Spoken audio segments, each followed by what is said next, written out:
જય મૂળ નિવાસી સાથીઓ, આજે આપણે વાત કરવાના છીએ ભારત દેશના લોકતંત્ર માટે સૌથી અનૈતિક, સૌથી ગદ્દાર અને સૌથી ઘાતક એવી બ્રાહ્મણવાદી વિચારધારાના મુખ્ય બે પાસાની. એક પાસું કૂવો છે તો બીજું પાસું ખાય છે. એક પાસું બીડી જેવું છે તો બીજું પાસું તમાકુ જેવું છે. એક પાસું હિંસક છે તો બીજું પાસું ધૂર્ત છે. મતલબ કે બ્રાહ્મણવાદના એ બંને મુખ્ય પાસામાંથી ગમે તે બાજુ જાઓ તો તમારા સમાજની સ્વતંત્ર મૌલિક સત્તા તમને ક્યારેય નહીં મળે અને તમે વિદેશી બ્રાહ્મણોના ગુલામ જ બનશો. વર્તમાનમાં બ્રાહ્મણવાદ વિશે તો ઘણા બધા લોકો આજે સજગ બન્યા જ છે. તેમ છતાં હજી ઘણા એવા લોકો પણ છે જે એક એવા ભ્રમમાં જીવે છે કે બધા જ બ્રાહ્મણો ખરાબ નથી હોતા, અમુક બ્રાહ્મણો સારા પણ હોય છે. તો એ ભ્રમ તોડવા આ અભૂતપૂર્વ વિડીયો ખાસ એવા અર્ધ જાગૃત અપરિપક્વ લોકો માટે જ બનાવ્યો છે કે જેનાથી તેમની આંખ સંપૂર્ણ ઉઘડી જશે અને જાગૃત લોકોને પણ કદાચ નવો દ્રષ્ટિકોણ મળશે. તો આ દેશ વિરોધી આખી એક શક્તિનું નામ જ બ્રાહ્મણવાદ છે અને આ બ્રાહ્મણવાદી શક્તિના જ મુખ્ય બે ભાગ છે, જેમાં એકનું નામ છે સનાતની બ્રાહ્મણ અને બીજા ભાગનું નામ છે પ્રગતિશીલ બ્રાહ્મણ. આ વિડીયોમાં આપણને એ જાણવા મળશે કે લોકોને મૂર્ખ બનાવવા આ સનાતની બ્રાહ્મણ અને પ્રગતિશીલ બ્રાહ્મણ નામના આ બે ભાગ બ્રાહ્મણોએ ક્યારે અને કેમ વિકસિત કર્યા. કારણ કે મૂળ ઇતિહાસ રજૂ કરવા અને ઇતિહાસના મૂળ સુધી પહોંચવા જ મૂળ નિવાસી સમાજ માટે આ પ્રબુદ્ધ ભારત યુટ્યુબ ચેનલ ગુજરાતમાં સમર્પિત છે. તો ફટાફટ આ ચેનલને સબસ્ક્રાઇબ કરી લો અને વધુમાં વધુ શેર કરી આગળનો આ જબરજસ્ત વિડીયો જુઓ. તો કોણ છે આ સનાતની બ્રાહ્મણ અને કોણ છે પ્રગતિશીલ બ્રાહ્મણ? તો સનાતની કહેવાતો બ્રાહ્મણ ખૂબ ધાર્મિક અને રૂઢિચુસ્ત હોય છે, જે શાસ્ત્રો અનુસાર સમાજમાં વર્ણ વ્યવસ્થા, જાતિવાદ અને ભેદભાવ જાળવી રાખે છે અને એમ કહે છે કે તેઓ બ્રહ્માંડના આરંભથી જ ભારતમાં રહે છે અને ડાયનોસોરની પણ પહેલેથી તેઓ બ્રહ્માના મોંએથી જન્મ્યા છે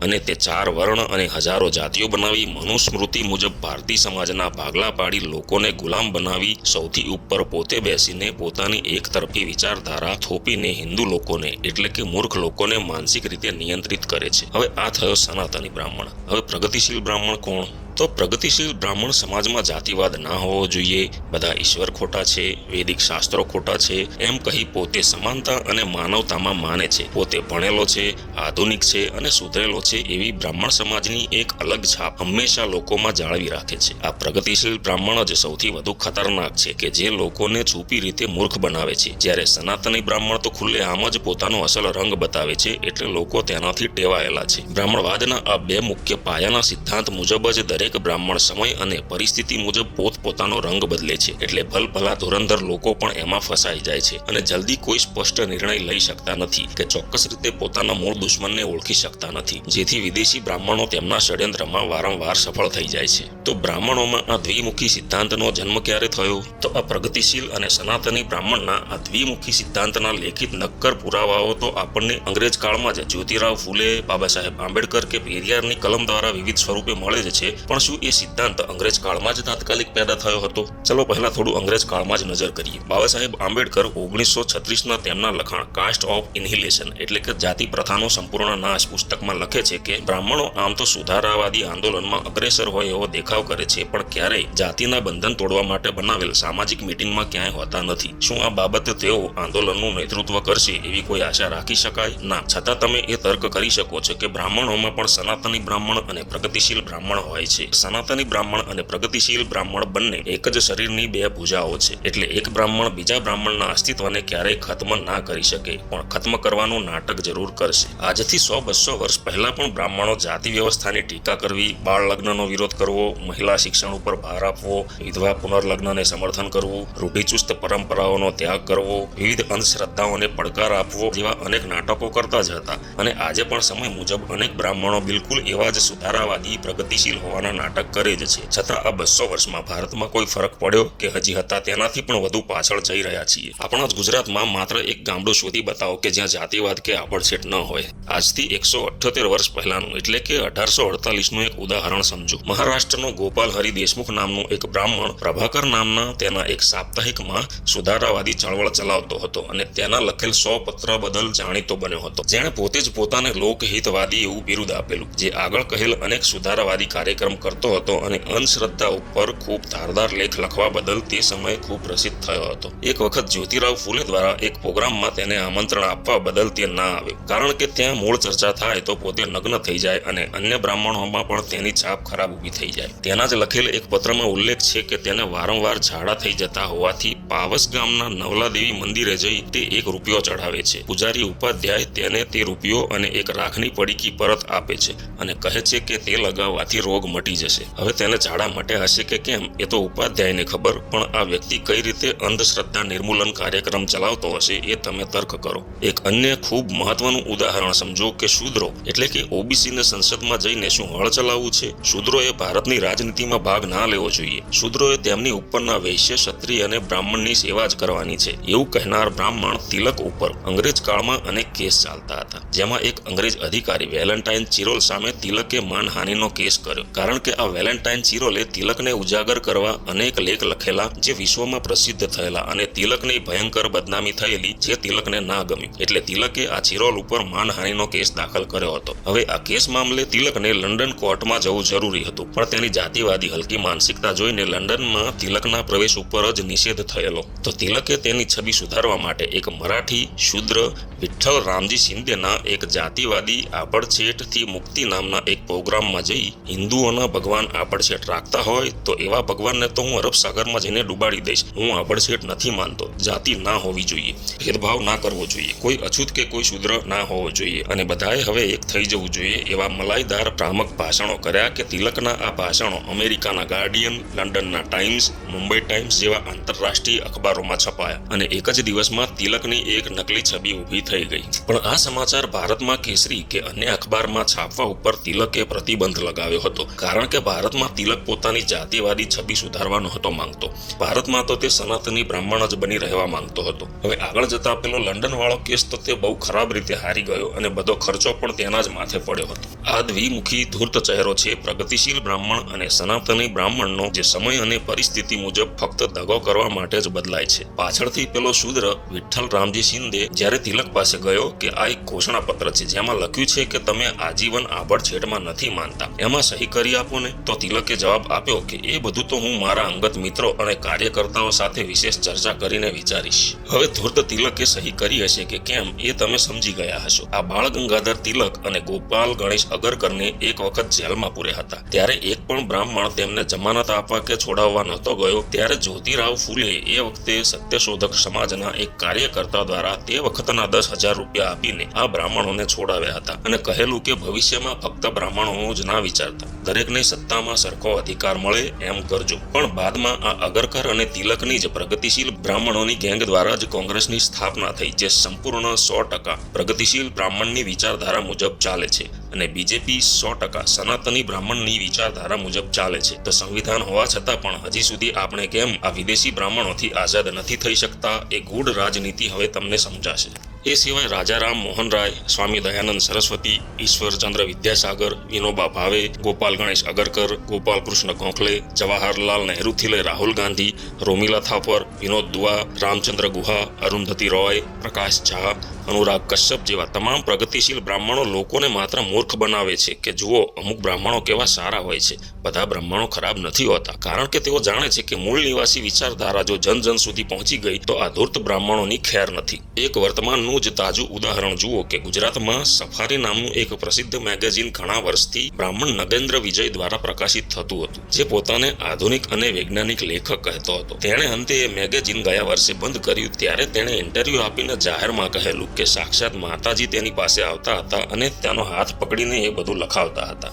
હવે આ મેગેઝિન હાલ પસ્તીમાં પણ ક્યાંય શોધ્યું જડતું નથી કે નવી પેઢીને તેનાથી 1% પણ ફાયદો થયો નથી કે ગુજરાતના એક પણ સમાજમાં આ મેગેઝિન દ્વારા કોઈ નવો વૈજ્ઞાનિક દ્રષ્ટિકોણ વિકસ્યો હોય એવું ક્યાંય કશું દેખાતું નથી. તો એ શેનો વૈજ્ઞાનિક લેખક? આ બધી અગરબત્તીઓ ધુમાડો જોરદાર કરે છે પણ એ કંઈ મચ્છર ભગાડતી નથી. પ્રગતિશીલ બ્રાહ્મણ અને સનાતની બ્રાહ્મણનો આ સિદ્ધાંત સમજવા પહેલા તો સિદ્ધાંત શબ્દની સંધિ છૂટી પાડો તો સમજાશે કે સિદ્ધ વત્તા અંત એટલે કે અનેક સિદ્ધ પ્રયોગોના અંતે સ્થાપિત થતો કોઈ એક નક્કર નિયમ કે જેને અંતિમ સિદ્ધિ એટલે કે સિદ્ધાંત કહી શકાય. વિદેશી બ્રાહ્મણોએ લોકોને મૂર્ખ બનાવવા, ગુલામ બનાવવા, મૂળ ઇતિહાસ નષ્ટ કરવા, પ્રાચીન શિક્ષા કેન્દ્રો ખતમ કરવા, ભારતીય પ્રાચીન સાહિત્ય ભ્રષ્ટ કરવા, હિંસા કરવી, ભેદભાવ ઉભા કરવા, ઐતિહાસિક સબૂત ખતમ કરવા જેવા અનેક પ્રયોગો ઇતિહાસમાં કર્યા છે અને ઘણા બ્રાહ્મણવાદી સિદ્ધાંત ઉભા કર્યા છે, જેમાં આજે આપણે સૌથી પાયાનો આ પ્રગતિશીલ બ્રાહ્મણ અને સનાતની બ્રાહ્મણનો મૂળ સિદ્ધાંત સમજીએ, કારણ કે આ સૌથી પહેલો અને પાયાનો સિદ્ધાંત છે. તો હવે હવે ભારતના ભૂતકાળમાં હજી વધુ આગળ જઈએ તો ક્યારેક એવો પણ સમય હતો કે જ્યારે ભારતમાં ઘૂસવા માટે બૌદ્ધ ધર્મના પ્રચારક હોવું જ એકમાત્ર લાયસન્સ કે વિઝા ગણાતું હતું કે જેના વગર કોઈ ભારતમાં ઘૂસી જ શકતું ન હતું. પછી એ સમુદ્રી માર્ગ હોય કે જમીન ઉપરનો કોઈ પણ માર્ગ હોય. જો સનાતન ધર્મનો હિતેચ્છુ શિષ્ય કે પ્રચારક ન હોય તો ભારતમાં કોઈને પ્રવેશ જ મળતો ન હતો. જો વિદેશમાં પણ ભારત સાથે કોઈ સંધિ કરવી હોય તો ત્યાં બૌદ્ધ પરિષદ થતી, બૌદ્ધ વિહાર અને બૌદ્ધ સ્તૂપોનું નિર્માણ કરવામાં આવતું અને ત્યાં બૌદ્ધ ધર્મનો ફેલાવો થતો. કારણ કે તે સમયે પણ ભારતની ઓળખ બૌદ્ધ ધર્મથી જ હતી અને આજે પણ સમગ્ર વિશ્વમાં આપણા ભારતની મૂળ ઓળખ ભગવાન બુદ્ધથી જ કાયમ રહી છે. ભારતના ઇતિહાસમાં કોઈને કોઈ રીતે વ્યક્તિ બૌદ્ધ ધર્મનો સમર્થક, પ્રચારક કે ઉપાસક હોય તો તે એક શ્રેષ્ઠ એટલે કે આર્ય કહેવાતો હતો. હવે ભારતમાં પ્રવેશ માટે આર્ય હોવું જરૂરી હતું. આ આર્ય એ કોઈ જાતિ નહીં પણ તે સમયે માણસાએ માપવાનું એક ચોક્કસ પેરામીટર હતું કે જેનાથી લોકોમાં એક એવો સંદેશ જતો હતો કે આ વ્યક્તિ પાસેથી આપણને સનાતન બૌદ્ધ ધર્મની જાણકારી મળશે. તો સમય જતા બાદમાં અંગ્રેજ કાળમાં આ બ્રાહ્મણો પણ પોતાને આર્ય કહેતા અને અંગ્રેજો દ્વારા એક એવો સિદ્ધાંત ઉભો થયો કે આ આર્યો વિદેશી છે, કારણ કે વિદેશી બ્રાહ્મણોએ આ આર્ય શબ્દ ઓઢ્યો હતો. હવે બૌદ્ધ ધર્મના વિસ્તાર અર્થે બનેલ અનેક શાખાઓ પૈકી એક થેર શાખા ખૂબ કઠોર અને ધમ્મની સૌથી જૂની અને ખૂબ ચુસ્ત પરંપરાનું પાલન કરતી હતી, જ્યારે મહાયાન શાખા જગ્યા અને પરિસ્થિતિ મુજબ ઘણી નરમ વલણ ધરાવતી હોવાથી વિશ્વમાં દરેક દેશ સુધી તે પહોંચી ગઈ હતી. તો સ્વાભાવિક છે કે બાદમાં આ મહાયાન શાખામાં અનેક પાખંડી વિદેશી લોકો પણ ઘૂસ્યા હતા. હવે પ્રથમ સદીમાં બનેલ આ મહાયાન શાખામાં પ્રચારક તરીકે જે વિદેશી લોકો જોડાયેલા હતા, જે ભારતમાં આવીને વલ્લભી, તક્ષશિલા કે નાલંદા જેવી બૌદ્ધ વિશ્વવિદ્યાલયોમાં ધમ્મ આચરણ શીખીને પોતપોતાના દેશમાં જઈ ધમ્મનો પ્રચાર પ્રસાર કરતા હતા. ત્યારે યુરોપ અને એશિયાની વચ્ચેનો એક પ્રદેશ કે જે યુરેશિયા કહેવાય છે, ત્યાંના લોકોનું એક સમૂહ ભારતમાં નકલી બૌદ્ધ અનુયાયી બનીને ઘૂસ્યું હતું. એ જ આજે વર્તમાનમાં પોતાને શ્રેષ્ઠ બ્રાહ્મણ કહે છે. હવે મૂળ વાત ઉપર આવીએ કે આ વિદેશી બ્રાહ્મણોએ સનાતન બ્રાહ્મણ અને પ્રગતિશીલ બ્રાહ્મણ નામના આ બે ભાગ કેમ વિકસિત કર્યા. તો હવે ઇતિહાસમાં આગળ જોઈએ તો આજના અફઘાન, પાકિસ્તાન, સિંધ ક્ષેત્રમાં જ્યારે બૌદ્ધ ધર્મ ચરમસીમાએ હતો ત્યારે આજના આ કહેવાતા બ્રાહ્મણોએ ત્યાં જે ગદ્દારી કરી હતી તેનો તે સમયનો ઐતિહાસિક પુરાવો ચચનામા કે આરબોનું સિંધ ઉપર આક્રમણ જેવા અનેક ઐતિહાસિક લખાણોમાં મળે છે. આ એક સમય હોય છે કે જ્યારે બ્રાહ્મણો પ્રાચીન અખંડ ભારતમાં ગદ્દારીની શરૂઆત કરે છે. આજ એ શરૂઆત છે કે જ્યાં અમુક વિદેશી યુરેશિયન ભારત માટે સારા છે એવો સિદ્ધાંત ઉભો કરવા માટે અનેક ધૂર્ત બ્રાહ્મણો બૌદ્ધ ધર્મમાં ઘૂસેલા હતા, જેથી બાદમાં આ પ્રાથમિક ગડબડ અહીં છુપાવવા માટે કોઈ ધુરંધર બ્રાહ્મણ શંકરાચાર્ય થયેલો જેણે બૌદ્ધોને શાસ્ત્રાર્થમાં હરાવ્યા હતા એવો એક કાલ્પનિક ઇતિહાસ મુગલ કાળમાં ઘડાયો છે. સિંધ ક્ષેત્રના આ ઇતિહાસમાં જ આપણને એ પણ પુરાવા મળે છે કે ત્યારે બ્રાહ્મણોએ ત્યાં વિદેશી મુગલ સાથે પહેલી જ વખત એક એવો સોદો કર્યો હતો કે અમે તમને ભારતમાં ઘૂસવા માટે રસ્તો સાફ કરી આપશું, પણ ભારતમાં અમારી પેઢીઓને કાયમ માટે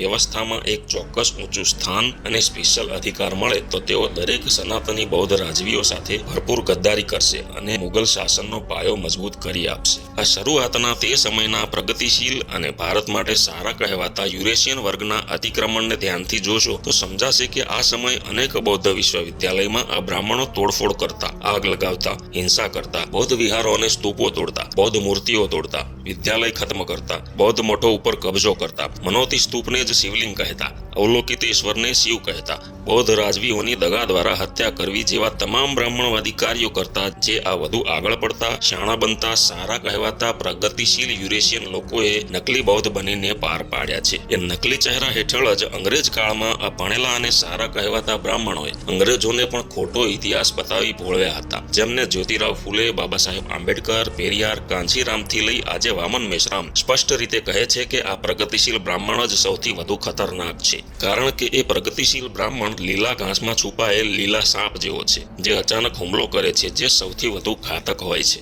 હવે સિંધ ક્ષેત્રના એ મૂળ વળાંક પછીનો ભારતનો તમામ ઇતિહાસ જોશો તો સમજાશે કે ધીમે ધીમે આખા દેશમાં આ મુગલનું શાસન લાગુ થઈ ગયું અને બૌદ્ધ શાસન ખત્મ થતું ગયું. એટલે જ્યાં જ્યાં મુગલ શાસન આવ્યું ત્યાં ત્યાં આ બ્રાહ્મણોએ નકલી બૌદ્ધ બનીને વિશ્વાસ જીતીને ત્યાં ગદ્દારી કરી હતી. હવે આ બૌદ્ધ શાસન બાદ ભારતમાં જ્યારે મુગલ શાસન આવ્યું ત્યારે પેલા છુપાયેલા અને સારા કહેવાતા અને પ્રગતિશીલ બ્રાહ્મણોએ જે મુગલ દરબારમાં લેખક, કવિ, મંત્રી બનીને ઊંચા પદ મેળવીને દેશની ઘોર ખોદી, ખોટો ઇતિહાસ લખ્યો, શાસ્ત્રો પહેલી વખત લખ્યા અને પોતાનો નવો જ બ્રાહ્મણ ધર્મ ઊભો કર્યો.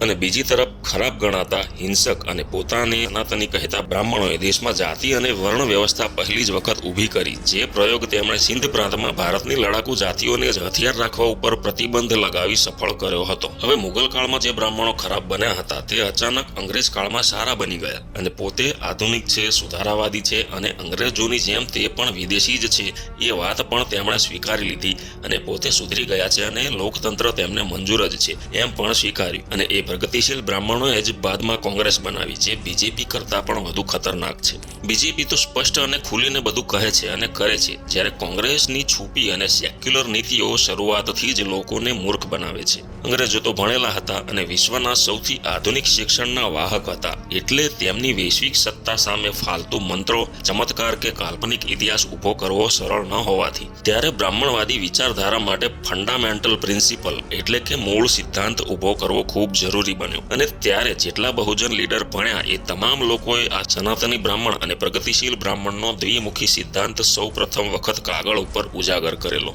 હવે એ સમયે પેલા ખરાબ કે સનાતની બ્રાહ્મણો શું કરી રહ્યા હતા? બિલકુલ એ સમય પોતાને સનાતની કહેતા બ્રાહ્મણોએ ત્યારે આરએસએસ બનાવી. સનાતની કે પ્રગતિશીલ બંને પ્રકારના બ્રાહ્મણોએ લોકોને મૂર્ખ બનાવવા સિવાય આજ સુધી કંઈ કર્યું નથી અને બામસેવ દ્વારા થનાર ઐતિહાસિક ક્રાંતિને બસ થોડી આગે ખસેડવાનું કામ કરે છે. આજે પણ ચુસ્ત ધાર્મિક સનાતની ફિલોસોફી વાળો બ્રાહ્મણ કે જે સ્પષ્ટ રીતે શૂદ્ર, અતિશૂદ્ર, બહુજન, મૂળ નિવાસીના હક અધિકારોનો ખુલીને વિરોધ કરે છે. આંબેડકર, ફૂલે, બુદ્ધ, સમ્રાટ અશોક, સંવિધાન, બામસેવ અને લોકતંત્રનો ખુલીને વિરોધ કરે છે. જ્યારે પ્રગતિશીલ બ્રાહ્મણ કે જે બહુજન લોકો સાથે જ ભળીને વૈદિક બ્રાહ્મણવાદી કે ઈશ્વરવાદી વિચારધારાનો જ વિરોધી હોવાનું માત્ર નાટક કરે છે અને પોતે બ્રાહ્મણ હોવા છતાં પણ કોઈ નાત જાત ઊંચ નીચ ભેદભાવમાં માનતો નથી અને આધુનિક વિચારધારા વાળો છે એવું વર્તન કરે છે, જેથી ક્રાંતિ માટે જરૂરી માસ મૂવમેન્ટની 100% શક્તિ ભેગી થઈ શકતી નથી. ચુસ્ત વૈદિક બ્રાહ્મણ રોડ ઉપર આવી સંવિધાન સળગાવે છે અને મનુસ્મૃતિ મુજબ બ્રાહ્મણની સત્તા વ્યવસ્થા લાગુ કરવાનું ખુલીને કહે છે, જ્યારે પ્રગતિશીલ બ્રાહ્મણ સુધરી ગયો હોવાનો દેખાવ કરી શાસ્ત્રો ખોટા હોવાનું કહી છુપી રીતે કે ચૂપ રહીને સંવિધાન વિરોધી કાર્યોને ઇનડાયરેક્ટ બળ આપે છે, જે સંવિધાન સળગાવનાર બ્રાહ્મણનો વિરોધ નથી કરતો અને એવી મૂળ ઘટનાઓ વિશે એ ચૂપ થઈ જાય છે.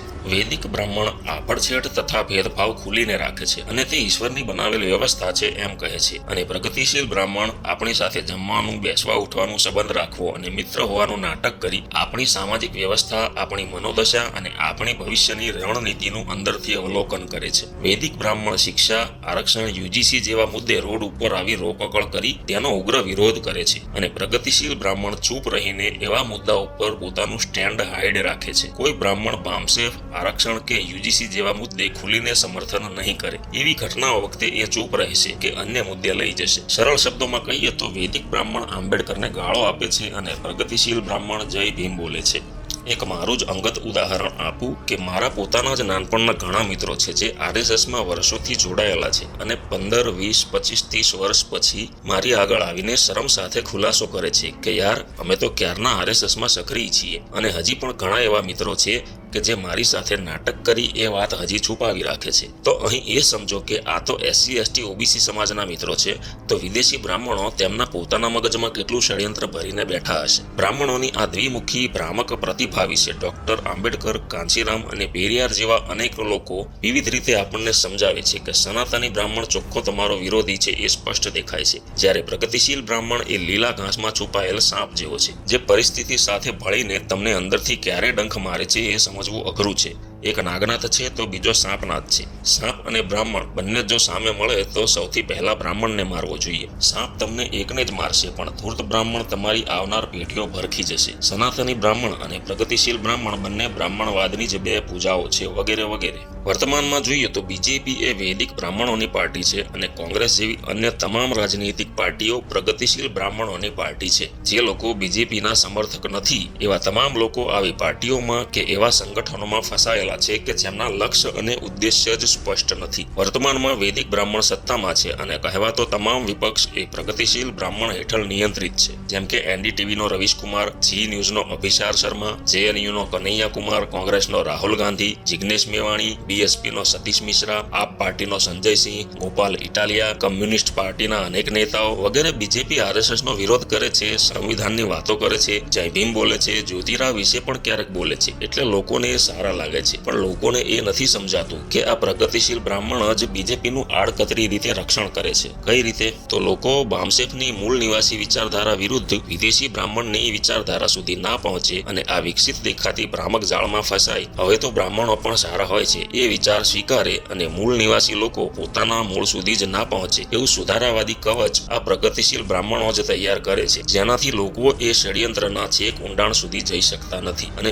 ઉપર દેખાતા આ ભ્રામક ષડયંત્રમાં ફસાઈ જાય છે. પ્રગતિશીલ બ્રાહ્મણ એ ગુમા પડેલી બદામ જેવો છે, જેને એ બદામ ખાવી હોય એ ધોઈને ખાઈ શકે છે. હવે આપણા ગુજરાતમાં પણ નજર કરો તો ઉમાશંકર જોશી, ચંદ્રકાંત બક્ષી, રવિશંકર મહારાજ, ઇન્દુલાલ યાજ્ઞિક, અચ્યુત પટવર્ધન, અચ્યુત યાજ્ઞિક જેવા અનેક પ્રગતિશીલ બ્રાહ્મણ થયા છે, જેમણે જાતિવાદ વિરુદ્ધ અનેક પ્રકારના લખાણ લખ્યા, વિવિધ પ્રકારના પ્રયાસ કર્યા, પણ સરવાળે તો શૂન્ય જ ને. એ સિવાય ઘણા લોકો આ પ્રગતિશીલ બ્રાહ્મણની વિચારધારાથી એટલા પ્રભાવિત થઈ ગયેલા અને હજી પણ ગુજરાતમાં એવા ઘણા લોકો છે જે સ્પષ્ટ રીતે બીજેપી આરએસએસના વિરોધી અને સંવિધાન લોકતંત્રના સમર્થક છે એવો દેખાવ કરે છે અને લોકો બામસેફ સાથે ન જોડાય એવી યેન કેન પ્રકારે ક્રિયા કરે છે, અથવા ભારતના સૌથી મોટા બહુજન મૂળ નિવાસી સંગઠન બામસેફને જ ખોટી રીતે તે તેમના દ્રષ્ટિકોણ મુજબ તુચ્છ નાનકડું દલિત સંગઠન હોય એ રીતે ચિતરવાની કોશિશ કરે છે. સાવ સ્પષ્ટ રીતે સમજો કે જયંત પંડ્યા, રમણ પાઠક, BA પરીખ, જયંત દલાલ, પંકજ જૈનમ,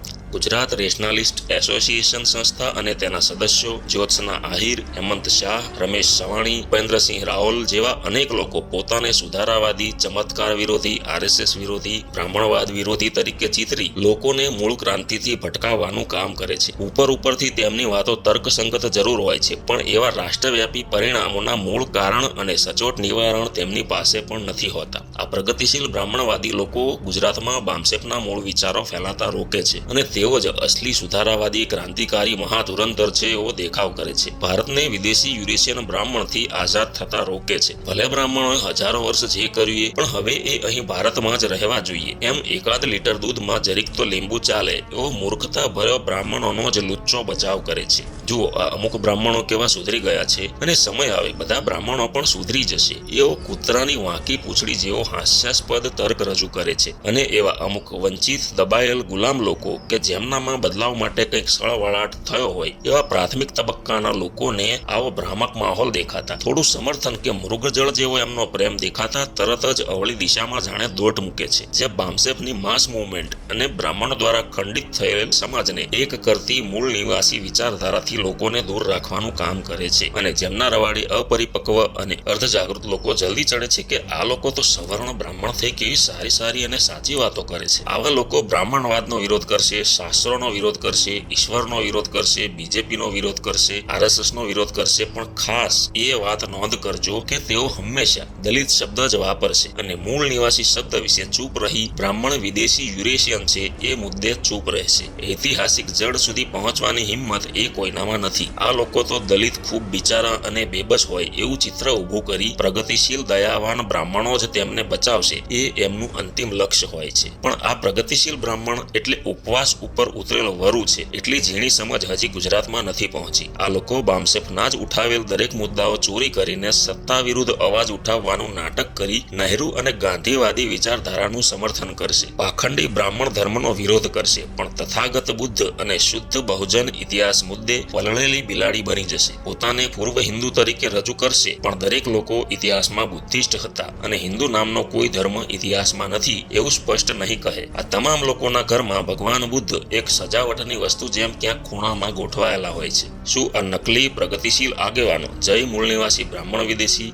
બ્રાહ્મણ ભગાવો લોકતંત્ર બચાવો, 100% બ્રાહ્મણ મુક્ત ભારત જેવા ક્રાંતિકારી નારા લગાવી શકશે? શું પ્રગતિશીલ બ્રાહ્મણ એ બ્રાહ્મણવાદથી બચવાનો મૂળ ઇલાજ છે? શું પ્રગતિશીલ બ્રાહ્મણ બ્રાહ્મણવાદને સંપૂર્ણ ખતમ કરી શકશે? ના, ઓકાત બહારની વાત છે આ બધું એમના માટે. એમની પત્નીઓ પણ એમના જ સમાજની છે અને એમના જમાઈઓ પણ એમના જ સમાજના છે. એમનું લોહી પણ યુરેશિયન છે અને તેમની માનસિકતા પણ બૌદ્ધમય ભારત વિરોધી જ છે. આવા લોકો લડનાર નહીં પણ નવરા બેઠા કોઈ સૈનિકની તલવારની ધાર મુઠ્ઠી કરવાનું જ કામ કરે છે. ભોળી ભોળી વાતોથી લોકોને એ હદે માયકાંગલા બનાવે છે કે લોકો સંપૂર્ણ જાગૃત જ ના થઈ શકે અને એમની હડફેટે ચડેલ ઊંઘવાનું નાટક કરતા લોકોને પછી તમે ક્યારેય જગાડી શકશો નહીં. કારણ કે ઊંઘતા લોકોને જગાડી શકાય પણ ઊંઘવાનું નાટક કરતા લોકોને નહીં. પ્રબુદ્ધ ભારત યુટ્યુબ ચેનલ દ્વારા સૌ પ્રથમ વખત ગુજરાતી ભાષામાં આ મુદ્દો રજૂ કરવામાં આવ્યો છે, જેના વધુમાં વધુ શેર કરી લાગતા વળગતા દરેક લોકો સુધી આ વિડીયો પહોંચાડશો એ આશા સાથે જય ભીમ, જય મૂલ્યવાસી, જય સંવિધાન.